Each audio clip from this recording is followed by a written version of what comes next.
Good evening mga fans, basketball fans for the San Isidro Fiesta League. I'm with the team owner and the team coach, Pariyap and Boss James Cabilino. Boss James, Pariyap, unsa kay inyong mga gipangandaman ani since wa man gikatunga si Titing siguro karon no? Yeah, si Orin Raman ug si Brian. So, unsa kay mga challenges ato aning duwa? I know napildi mo ani nila pag first game kay kuwang mo. Pero karon since nag-abot matagbalik unsa kay inyong dapat i-take note or angay ninyong ikuha na ning duwa?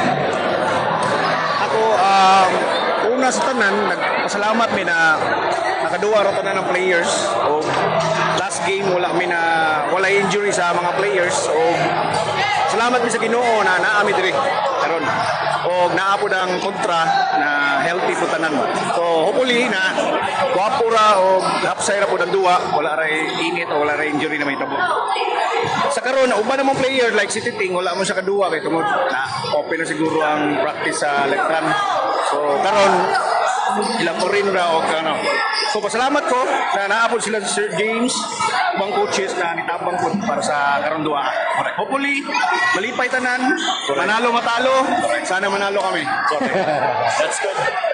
Boss James, ang pinaka-idol ko ang coach o mausad ang nag-organize sa Step Up Basketball o sa Toyota na liga karon. Boss James, sa imo masultid. First of all, daghang salamat sa Pampota Basketball League, no.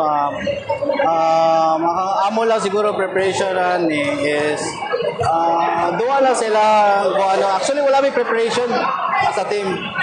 Actually kulangan magani may players. Wala si Obra, wala si Brigole, wala si Titing Manalili. But dako sa impact si Coach Gary na mo karon is siya mo handle sa team and hopefully ma-come up lang og good result. So napildi man yung half shot sa kanina team, they're really good play last game. So hopefully this game, hopefully ang amo lang gapo is wala ma-injure sa both teams. Correct. Sa mga players and hopefully ma-come up lang og good result.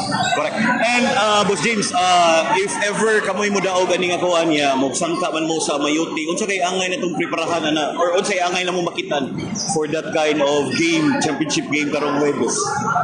For sure na hugot kay na naduwa if ever hopefully na makadaog mi karon na game, no. Amo na ang gyampo jud as a team gi-prepare jud as ni Boss Mark and hopefully na makadaog mi. But if ever na makadaog mi, no, amo lang siguro ang prepare na mo ang coach nila si Coach Bukoy. Correct. Maura na ato ang preparahan. Shout out Coach Bukoy. Coach Bukoy, Congrats. ang pag-interview sa lang Coach Bukoy kanina siya ang angay niya preparahan ang coach